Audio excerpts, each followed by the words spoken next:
What's going on? This is Eagle Al, and today I'll be talking about the Eagles. Wanted to get outside, touch a little grass, and let's get straight into it.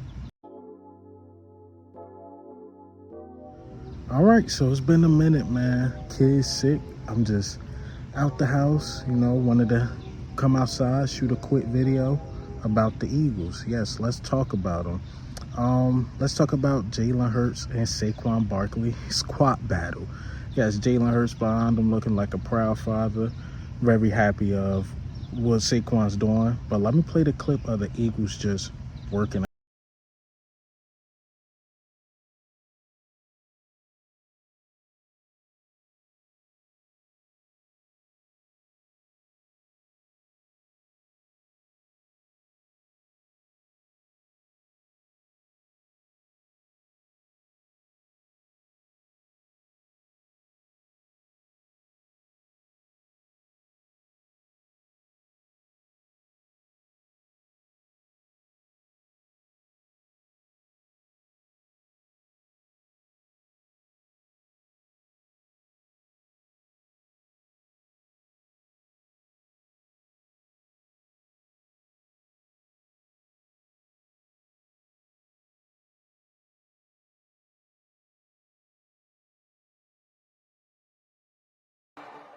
All right, you see that? And Jalen Hurts, Saquon, that's the battle everybody wanted to see. But did you see everybody else, like the Jalen Carter, A.J. Brown was in there, and it was a couple guys. And I like that these guys are working because it was day 2 of rookie minicamp.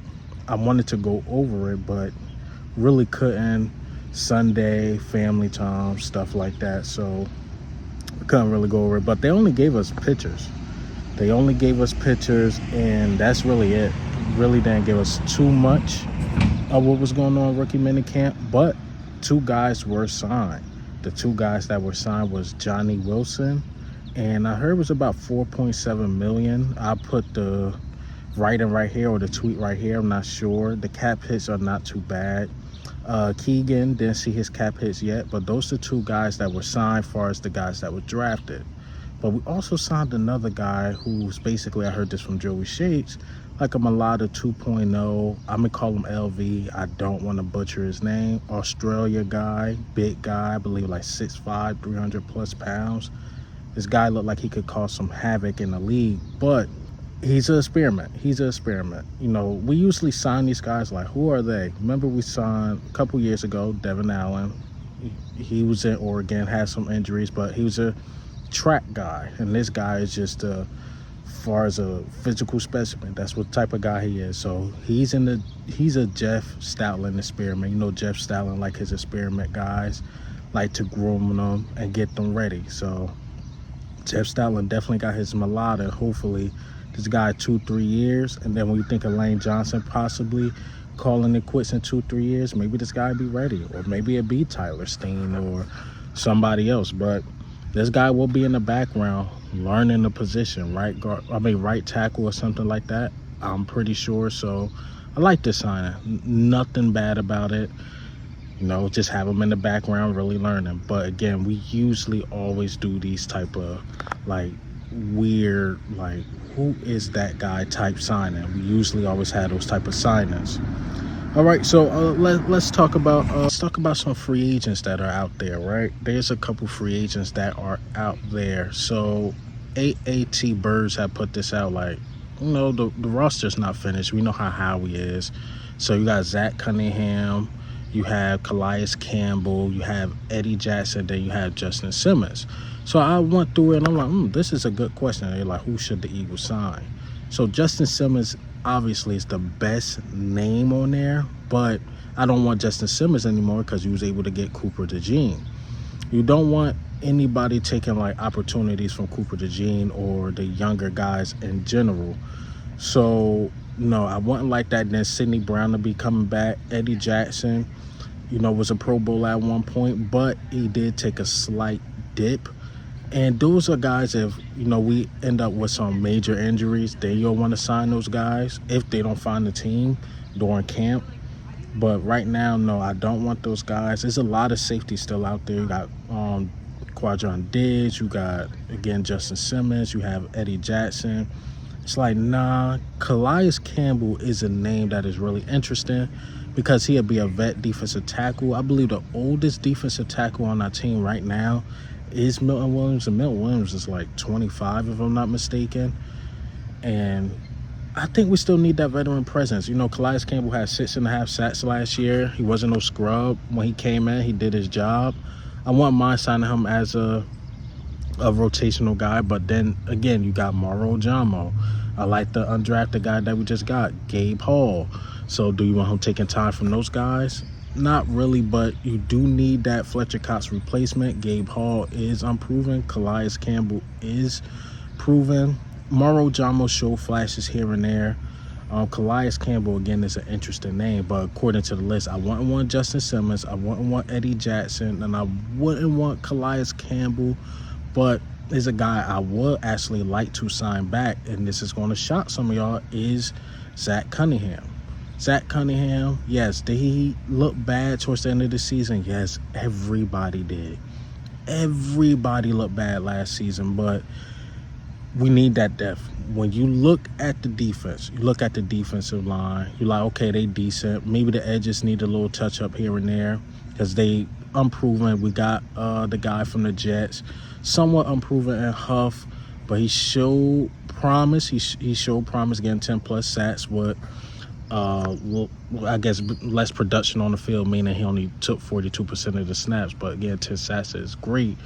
Josh Sweat, who went on a downslope towards the end of the year. So you could say the edges need a little touch-up, but the defensive tackles are good. Then the corners are out of this world, believe it or not. The safeties are out of this world. But when you look at it, the one problem we have is depth at the linebacker position. Devin White, he showed signs he could be that guy, but the last couple years wasn't that good. Nakobe Dean showed he can't really be healthy. To me, Trotter still got some development to do. We do got Van Summeren, if I'm saying this name right. We still got him, but is Zach Cunningham better than him now? I would say yes. If we could get Zach Cunningham on a cheap 1-year deal, just to sign back to be a depth piece, I wouldn't mind that at all. I wouldn't. Not saying Calais Campbell or the Justin Simmons or anything like that not better than him, but I'm just saying I gotta keep it real. If you had to sign out of these 4 guys, I would take Zach Cunningham. I know how the season ended. I know. But Zach Cunningham will be the best option out of these guys. But lastly, let's talk about Howie Roseman outsmarting the GMs. He outsmarting the GMs. And he said something in the matter of he signed Saquon Barkley to be ahead. Like, while he's zigging something, the other guy's zagging, but let me play the clip. Best running backs in the game, and you guys still have great talent elsewhere when you look at the offense, but he could certainly be a missing piece. So how did you weigh health, opportunity, money at the running back position, and bringing in Saquon Barkley and signing him to that contract during free agency? Well, first you hit on the player. I mean, this is a difference-making player, and also we think a difference-making person. You know, we've just kind of watched him from afar. Obviously played in this state college football and know a lot of people there. And then watching him down the road and all the big runs he had against us, you know, and just knowing that how I feel, you know, upstairs watching our games, playing against him, knowing that every time he had the ball that anything could happen. You know, you could be looking at a house call. And I think he's a unique ability to play on all 3 downs and have a skill set to not only run between the tackles, break things outside, get to the second and third levels, run over guys, run away from guys, pass protect, run routes. And those are hard things to find. And, you know, from our perspective, you get to a situation where you kind of try to find, is something kind of being undervalued? Is there a way to zig when everyone's zagging? Or I don't know if it's the opposite and you're freaking zagging when zigging. But, you know, and I think that it's hard to find difference-making players and people. And it's hard to find them for kind of, you know, a cost. You know, those guys, they go for a lot of money. And we felt like there was an opportunity there to get one of those guys in Saquon and bring him to the team. And, you know, we understand that, you know, there's risk in every decision you make, but we don't think there's any risk on the talent. We don't think there's any risk on the person.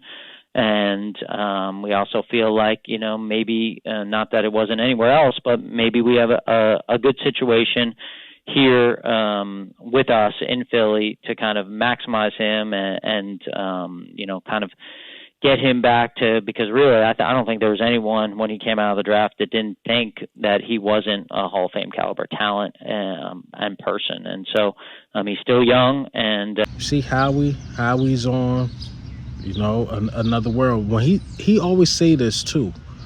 He say, like, when you're following the trend, there's something wrong. He said something like, you want to be the trend setter.